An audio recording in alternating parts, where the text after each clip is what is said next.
sangat berterima kasih sekali untuk Bapak Randy telah berkenan untuk gabung dan memberikan suatu pembawaan materi yaitu pengantar ilmu hukum. Untuk tempat dan waktu saya persilahkan selaku moderator.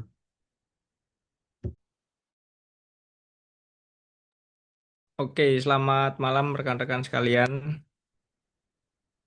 Jadi, Malam Malam Bapak. Bapak. ya, Malam Bapak. terima kasih atas undangannya gitu ya. Ini merupakan langkah yang baik saya rasa begitu. Jadi, saya harap teman-teman juga bisa memanfaatkan dengan sebaik-baiknya gitu ya. Sebelum lebih dalam, terlebih dahulu saya juga mohon maaf karena terlambat. Nampaknya memang terjadi miskomunikasi begitu ya. Jadi kemarin itu sebetulnya hari Sabtu begitu. Makanya kemudian waktu dihubungi oleh Mas Ali begitu ya. Terus saya lihat Mohon maaf Bapak. hari Jumat begitu. Tidak apa-apa karena ya ini juga salah satu tugas dan tanggung jawab saya begitu ya. Nah, oke mungkin santai saja begitu ya teman-teman, tidak perlu terlalu serius gitu. Karena saya rasa kalau terlalu serius malah materinya nggak masuk sama sekali begitu ya. Apalagi sudah malam, sudah jam-jamnya ngantuk gitu. Mungkin bisa dibantu share screen Mas Ali untuk materi. Iya Bang, benar Bapak. Oke.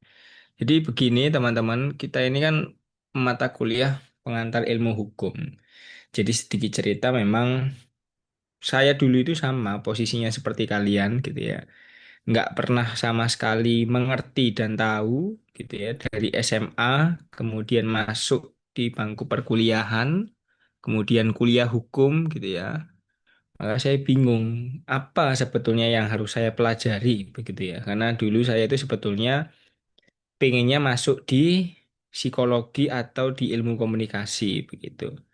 Nah, ternyata ketika setelah saya masuk Fakultas Hukum, kedua-duanya itu juga memiliki keterkaitan gitu ya bagi ilmu hukum itu sendiri. Nah, sebagai pengantar saja gitu mengenai tadi psikologi dan ilmu komunikasi. Jadi begini teman-teman, mengenai hakikat manusia itu terbagi menjadi dua pada dasarnya, yakni secara fisik dan juga secara eksistensial. Secara fisik itu ya tubuh kita ini, badan ya, nyawa. Untuk kita bertahan hidup secara aspek fisik, maka kita perlu makan, ya kan? Kita perlu minum untuk bertahan hidup supaya fisik kita tetap hidup. Nah, kemudian ada kaitannya dengan eksistensial. Apa sih eksistensial itu? Eksistensial itu bagaimana cara kemudian kita boleh bertahan hidup di lingkungan hidup masyarakat, ya. Maka yang diperlukan adalah aspek komunikasi yang baik, gitu. Nah, sesama kita itu, sesama manusia itu perlu komunikasi yang baik. Nah, contoh teman-teman dulu waktu PKKMB, waktu awal-awal gitu ya, pasti kalian maunya apa? Berkenalan gitu ya, dengan satu dengan yang lainnya. Nah, itu secara tidak langsung menunjukkan aspek eksistensial kalian sebagai manusia untuk berkomunikasi, untuk menjalin kedekatan, menjalin relasi gitu ya. Itu merupakan aspek eksistensial dari manusia. Nah, ini kita akan sama-sama belajar. Jadi mungkin tadi pagi ada beberapa yang sudah mengikuti begitu ya untuk pengantar ilmu hukum. Mungkin setelah berjalan siang sore, mungkin nanti ada pertanyaan yang timbul gitu ya. Nanti silakan tanya saja supaya teman-teman boleh benar-benar paham, mengerti mengenai apa itu ilmu hukum. Silakan di next slide, Mas. Nah, mengenai ruas ilmu pengetahuan, menurut UNESCO itu, teman-teman, itu ada tiga. Ilmu alamiah, ilmu sosial, dan humaniora, gitu ya. Tapi di sini kok nggak ada ilmu hukum. Di manakah letak ilmu hukum itu? Tapi kalau dulu, zaman saya SBMPTN namanya. Tes itu loh, tes untuk masuk perguruan tinggi itu, seleksi bersama masuk perguruan tinggi itu SBMPTN. Pilihannya cuma dua, yaitu MIPA atau Soshum. Ya, Soshum itu ternyata hukum dikualifikasikan dalam Soshum pada saat itu gitu ya. Cuman apakah memang betul? hukum itu masuk dalam ranah soshum begitu ya. Nah, ini kan sama-sama pelajari. Next, Mas. Nah, kita akan sama-sama pelajari terlebih dahulu makna ilmu gitu ya. Apa sih ilmu itu gitu ya? Ilmu itu kalau menurut Webster Dictionary begitu ya, knowledge or a system of knowledge covering general truths or the apprehension of general laws, especially as obtained and test through scientific method. Itu saya beri apa namanya garis biru, warna biru, scientific method begitu ya. Kemudian apa sih scientific method itu? Bisa di next, Mas. Nah, scientific method itu prinsip dan juga prosedur gitu ya, yang secara sistematik gitu ya, tentang pengetahuan involving the recognition of formulation of a problem gitu ya, the collection of data through observation, experiment, and the formulation and testing of hypothesis begitu. Selanjutnya, nah ini contoh salah satu rumus begitu ya. Sebetulnya ilmu hukum itu teman-teman terdapat dua aliran pada mulanya. Ini cara berpikir secara logika begitu ya. Maka teman-teman kan sudah mendapatkan mata kuliah logika dan argumentasi hukum gitu ya. Nah, ternyata dalam ilmu hukum itu bisa menggunakan dua pangkal logika dari para filsuf terdahulu. Dari Aristotelian itu logikanya adalah logika rumus seperti ini. Sin kuadrat alfa plus cos kuadrat alfa sama dengan satu. Tan kuadrat alfa plus satu sama dengan secant kuadrat alfa.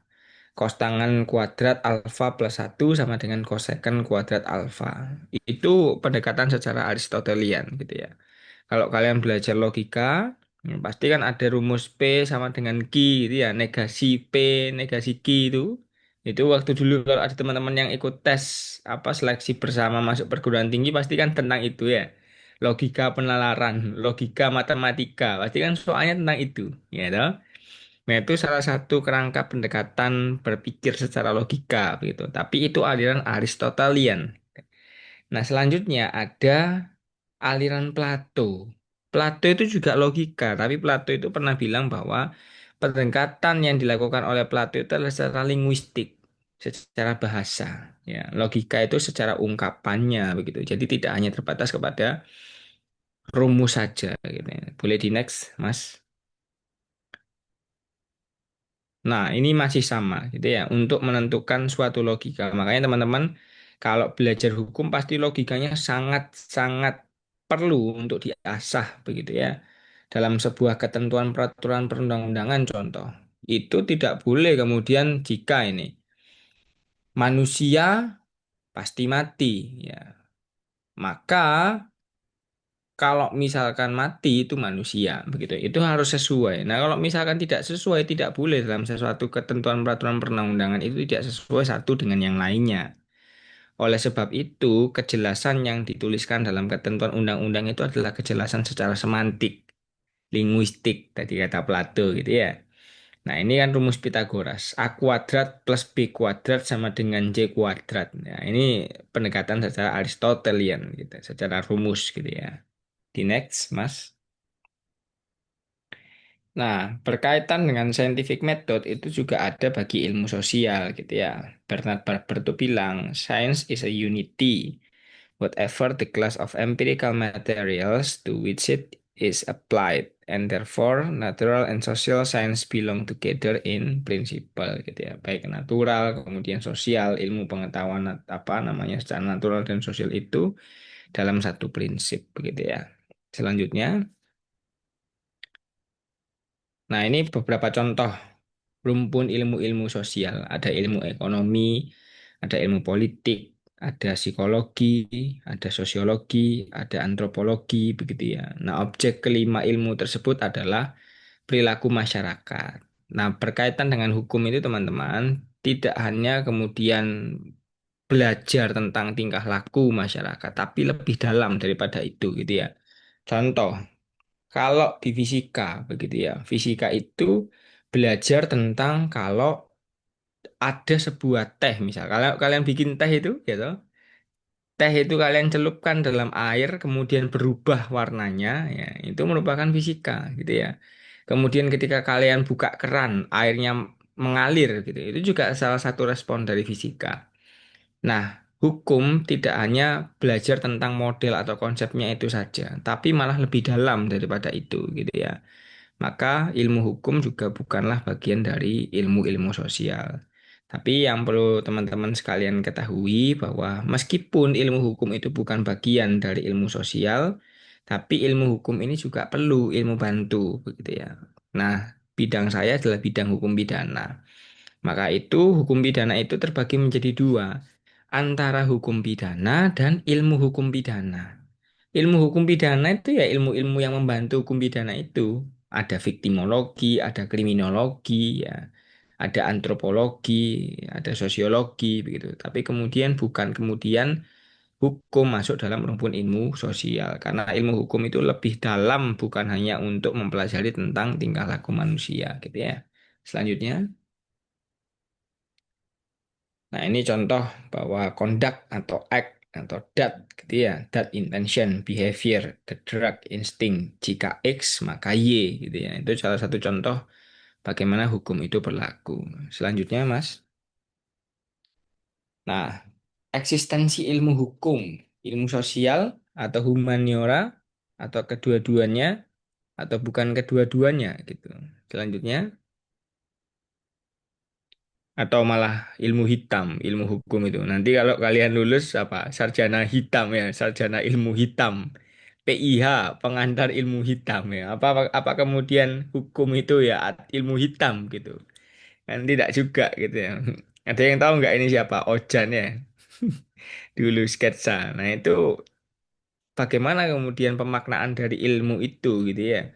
Maka kemarin harusnya berpikirnya adalah apakah hukum itu juga bagian dari ilmu begitu. Makanya itu yang menjadi pertanyaan. Kira-kira apakah hukum itu bagian dari ilmu yang harus dikaji gitu ya. Selanjutnya, lalu di mana ilmu hukum? Selanjutnya, Mas.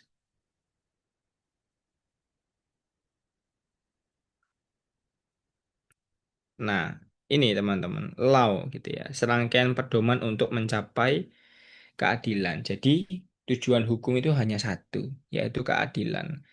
Menurut Ulpianus, dia pernah berbicara bahwa keadilan adalah justisia es perpetua et constant voluntas iusum cuique tribuendi.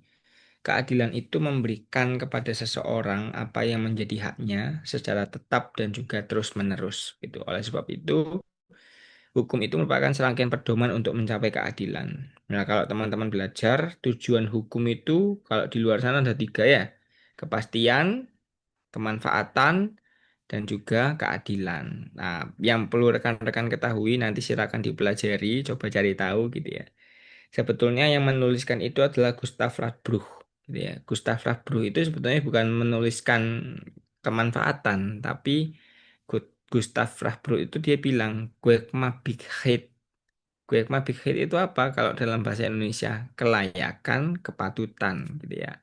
Nah, itu yang harusnya dikoreksi, bukan kemanfaatan tapi kelayakan atau kepatutan. Nah, ini serangkaian pedoman untuk mencapai keadilan dalam bahasa Latin dimaknai ius. Dalam bahasa Prancis itu meskipun tulisannya droit gitu ya, tapi bacanya bukan droit tapi droa.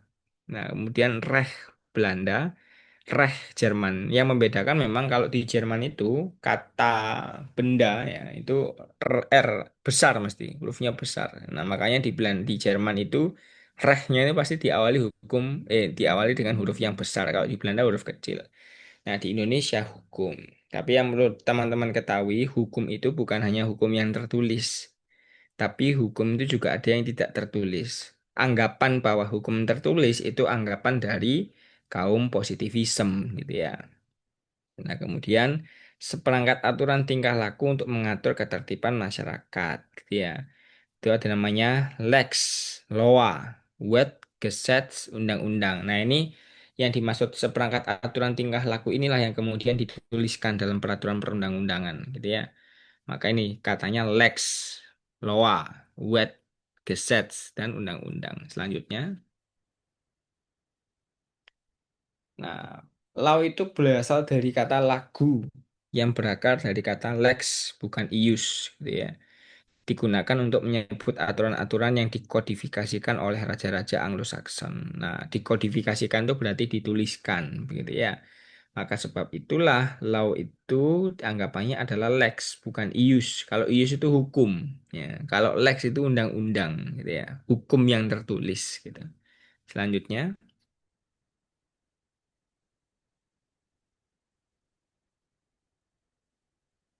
nah ini adalah jurisprudence. Jurisprudence itu, teman-teman, berasal dari kata jurisprudensia. Ya, jurisprudensia itu maknanya ilmu hukum. Nah, teman-teman, kalau lulus nanti, orang yang paham hukum atau orang yang sudah belajar tentang ilmu hukum itu namanya yuris. Orang yang paham hukum, yuris gitu ya. Maka sebab itu, kalau ilmu hukum itu sendiri maknanya adalah jurisprudensia. Nah, selanjutnya, kira-kira sama atau tidak jurisprudence dengan jurisprudensi?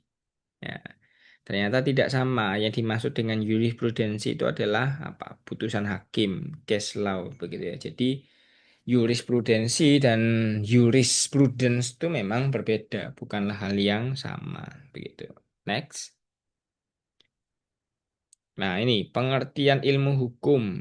Ilmu hukum itu dalam hal ini jurisprudence dapat dimaknai sebagai segala sesuatu yang bersifat teoritis tentang hukum gitu ya. Selanjutnya.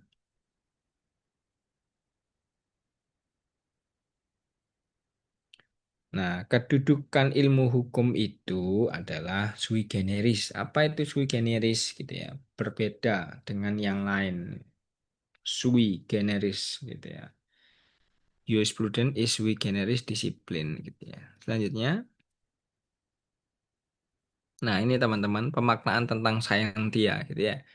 The Latin word scientia did not have the same meaning as the modern term science. Scientia itu ya tidak memiliki arti yang sama dalam terminologi modern saat ini mengenai science. It mean knowledge. The term scientia contain within it the idea of certain rationality, begitu ya. Selanjutnya, nah, sains sama dengan pengetahuan atau ilmu pengetahuan. Kalau dalam bahasa Yunani gitu ya, itu akar mulanya. Jadi teman-teman kalau memaknai sebuah apa namanya peraturan atau bahkan apapun itu harus kembali kepada bahasa aslinya gitu ya. Sebetulnya itu berasal dari bahasa Yunani, scientia, epistem, epistemologi gitu ya. Pada bahasa-bahasa yang dipengaruhi oleh bahasa Latin, misalnya bahasa Prancis, Spanyol, Portugis, dan Italia itu tetap mempertahankan kata sains itu seperti semula, yakni pengetahuan, bukan ilmu pengetahuan gitu ya. Selanjutnya, nah, ini science. Science itu ya ada learning, ada knowledge, ada skill, ada expertness, ada arts gitu ya. Ini ada dari beberapa bahasa, ada bahasa Perancis ya. Selanjutnya, nah kemudian bagaimana dengan kata ilmu dalam bahasa Indonesia? Sebetulnya bahasa Indonesia ilmu itu serapan dari bahasa Arab ilm gitu ya. Yang maknanya itu adalah apa? Kepandaian gitu ya. Jadi makanya tidak jarang kemudian ada pemaknaan ilmu sihir, ilmu bela diri, ilmu membuat keris gitu ya. Bahkan sampai saat ini kalau ada beberapa hal yang mempercayai tentang ilmu-ilmu di luar dari yang dimaksudkan dari bahasa Yunani itu tidak jarang ya kayak pas sakit gitu ya sakitnya ternyata apa karena diguna-guna gitu ya butuh orang pinter katanya pas disuruh ke dokter ternyata bukan itu yang dimaksud ya bukan dimaksud orang pinter gitu nah itu kemudian pemaknaan dari ilmu itu sendiri gitu ya selanjutnya nah, selanjutnya, begitu pendidikan mulai berkembang pada masa kemerdekaan, kata ilmu menjadi bidang studi tertentu yang artinya kurang lebih pengetahuan. Lalu muncullah istilah-istilah ilmu hewan, tumbuhan, dan lain-lain itu, gitu ya. Selanjutnya, nah ini, seyogyanya istilah ilmu dalam bahasa Indonesia itu dikembalikan kepada makna yang asli dalam bahasa Latin, yakni scientia atau pengetahuan, gitu ya. Dengan mempertahankan makna aslinya tersebut akan mudah diterima penggunaan atribut ilmu dalam studi-studi non-empiris seperti ilmu bahasa, ilmu budaya, ilmu sejarah, dan lain-lain gitu ya. Selanjutnya itu slide terakhir kayaknya. Nah, ilmu hukum itu sebagai ilmu preskriptif, jadi bukan deskriptif ya, tapi preskriptif, menjelaskan gitu ya. Kemudian sebagai ilmu terapan. Kenapa kok sebagai ilmu terapan? Sebetulnya ilmu hukum ini sama kayak kedokteran, ya toh.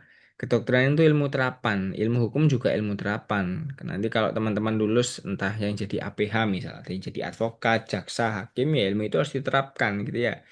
Terus apalagi yang sama? Contoh kalau kalian lulus hukum, padahal di hukumnya ada pidana, ada perdata, tata negara gitu ya. Tapi ketika kalian lulus nanti dianggap tahu semuanya. Sama dokter kan gitu.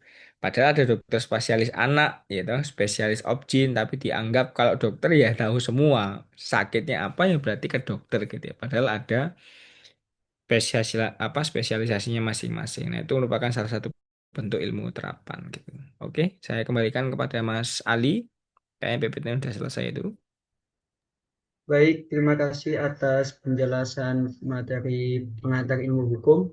Sekarang kita memasuki sesi tanya jawab yang ingin memberikan pertanyaan. Bisa kalian lakukan raise hand. Untuk sesi tanya jawab, saya mulai dalam hitungan 5. 5, 4, 3, 2, 1. Mungkin teman-teman yang mau ngasih pertanyaan bisa raise hand. Atau kalian ketik pertanyaan kalian melalui chat juga bisa.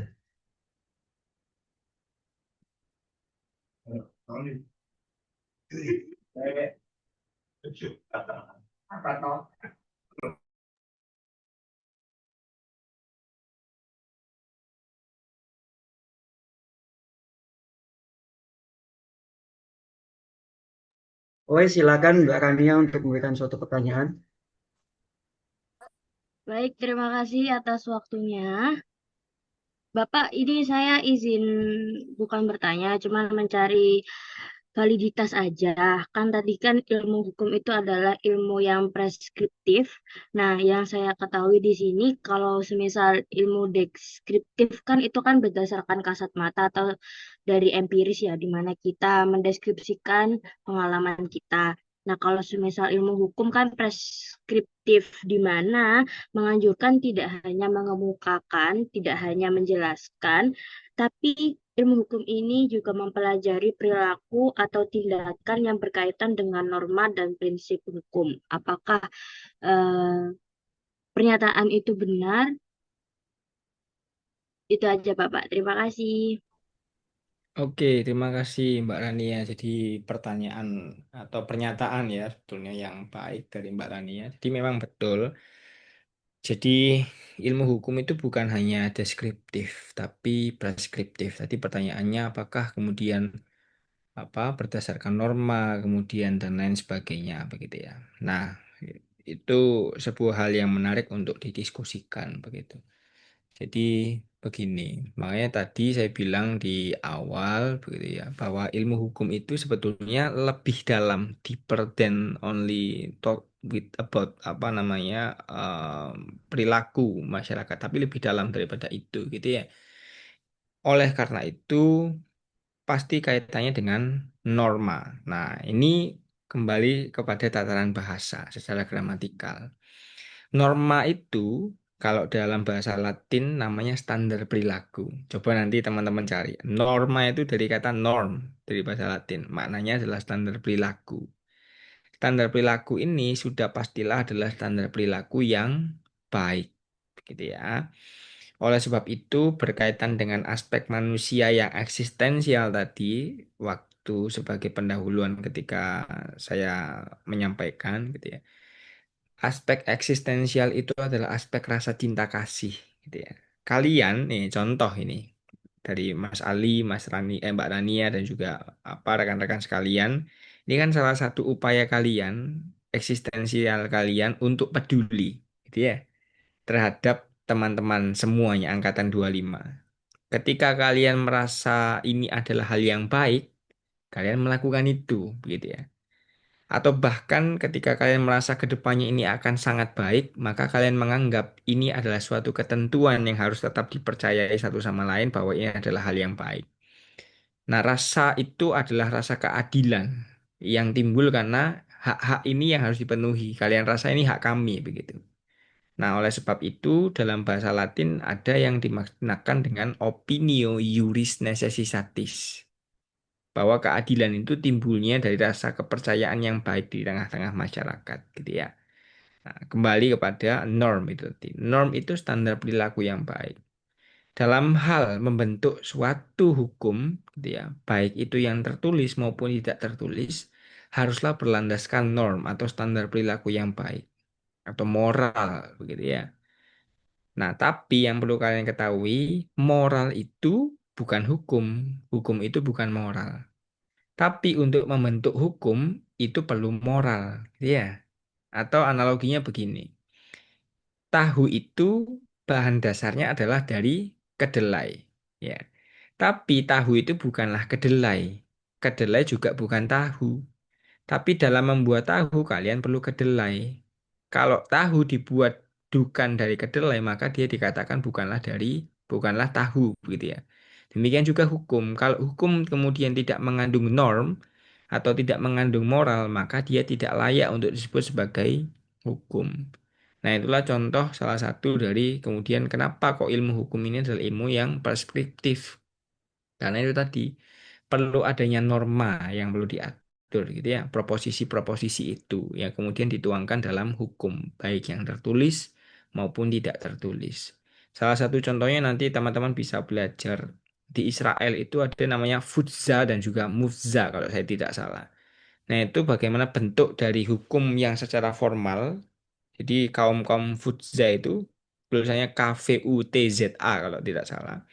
Itu mempercayai bahwa hukum formalnya begitu tertulis gitu ya, aturannya dan lain sebagainya. Tapi kalau mufza itu gitu ya menganggap bahwa sepertinya sanksi yang diberikan melalui cemoohan itu sudah cukup. Nah, itu hukum yang tidak tertulis gitu ya. Nah, itu memang timbulnya ya kemudian dari masyarakat.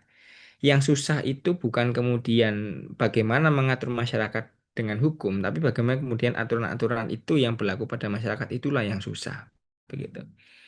Begitu, Mbak Rania.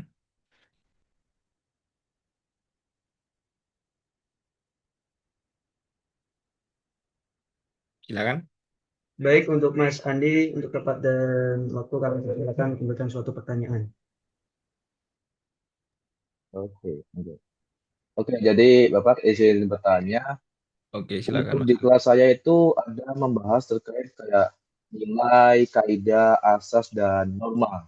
Mungkin kan Hmm. itu saya mungkin sedikit terbalik-balik untuk menjelaskan definisinya atau pengertian secara umumnya. Mungkin Bapak bisa meng-highlight itu, menjelaskannya lebih rinci, dan juga mungkin kayak Bapak punya analogi sendiri gitu, biar mudah untuk diingat atau dipahami. Hmm, oke, oke. Terima kasih, Mas. Apa namanya? Apa namanya tadi? Mas Andi, gitu ya. Sebetulnya mengenai kaidah, gitu ya, norma, gitu ya. Sebetulnya itu memang dua kaitan konsep yang saling berkaitan, gitu ya. Keduanya dalam hal tatanan sosial, gitu ya. Nilai itu memang apa? Konsepnya masih abstrak, begitu ya. Maka memang contoh ini nilai kebaikan gitu ya. Contohnya ya menolong sesama. Itu ya nilai abstrak. Bagaimana kemudian dianggap baik menolong sesama itu bagaimana. Itulah syarat nilai itu memang abstrak, masih abstrak gitu ya. Nah, kemudian mengenai norma tadi standar perilaku yang baik itu sudah mulai nampak begitu. Bagaimana kemudian norma itulah ada norma sosial gitu ya, norma agama gitu ya, dan lain sebagainya itu. Kemudian yang setelah dipercayai norma itu sebagai proposisi gitu ya, maka dituliskanlah dalam aturan gitu ya. Nah, berkaitan dengan kaidah-kaidah itu tadi memang merupakan satu kesatuan yang tidak pernah terpisahkan supaya tertatalah masyarakat yang harmonis itu. Bagaimana kemudian kaidah, nilai, norma itu sendiri yang saling berkaitan dalam kehidupan bermasyarakat itu. Jadi begitu, Mas Andi.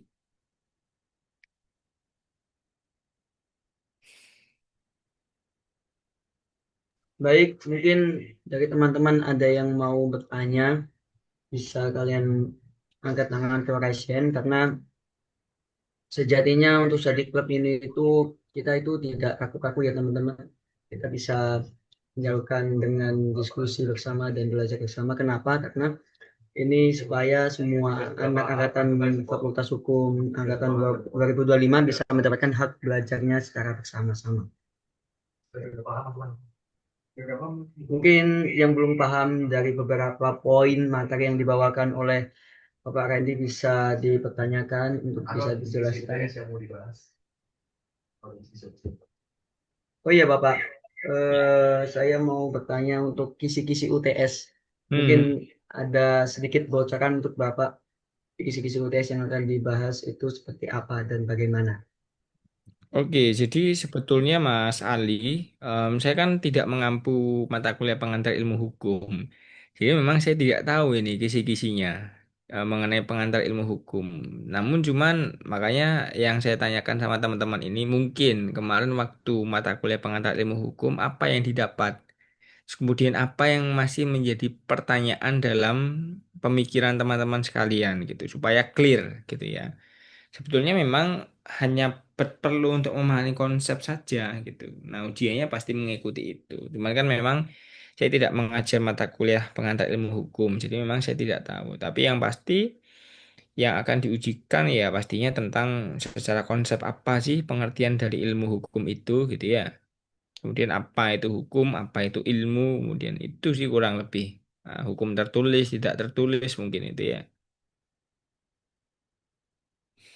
Baik Bapak, untuk penjelasannya, terima kasih atas waktu yang diberikan. Mungkin teman-teman yang lain bisa mau tanya lagi untuk poin-poin yang telah Bapak tadi sampaikan.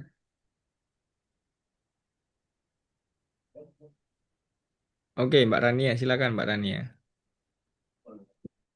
Baik, mohon bertanya sekali lagi Bapak, ini biar clear aja mengenai sumber hukum.